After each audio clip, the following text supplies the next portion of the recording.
ભરૂચ ₹10 કરોડના ખર્ચે જિલ્લા કક્ષાના સ્પોર્ટ્સ કોમ્પ્લેક્સનું નિર્માણ કાર્ય પૂર્ણ. તારીખ 14 માર્ચ સીએમ ભૂપેન્દ્ર પટેલના હસ્તે લોકાર્પણ. ભરૂચ જિલ્લામાં રાજ્ય સરકારની આગેવાનીમાં લોક કલ્યાણ અને જન સુખાકારી વિકાસ કાર્યો સફળતાપૂર્વક હાથ ધરવામાં આવી રહ્યા છે. તેની ફળશ્રુતિ રૂપે ભરૂચમાં રાષ્ટ્રીય માપદંડ ધરાવતું જિલ્લા કક્ષાનું સ્પોર્ટ્સ સંકુલ હવે લોકાર્પણ માટે તૈયાર છે.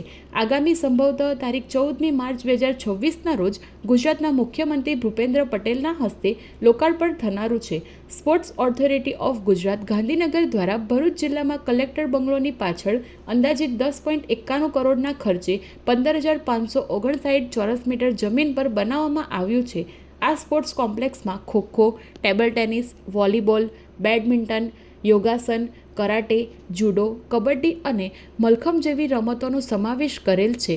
સાથે જ 200 મીટર એથ્લેટ ટ્રેક તથા ફૂટબોલ પ્રેક્ટિસ ગ્રાઉન્ડ અને મલ્ટીપર્પઝ હોલ અને જીમ પણ ઉપલબ્ધ છે. સ્પોર્ટ કોમ્પ્લેક્સ ખાતે indoor badminton court, mini conference room, admin વિભાગ સહિતની સુવિધાઓ ઉપલબ્ધ થશે.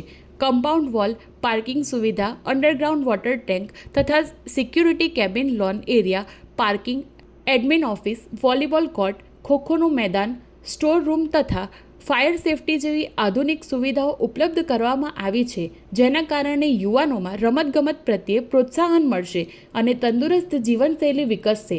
ભરૂચમાં આધુનિક સ્પોર્ટ્સ સંકુલની સુવિધા સાથે Khel Mahakumbh, DLSS, in school યોજના, સેન્ટર ઓફ COE જેવી યોજનાઓનું સંકલન થવાથી શાળા સ્તરે જ પ્રતિભાઓને શોધી તેમને કોચિંગ અને પ્રોત્સાહન મળશે.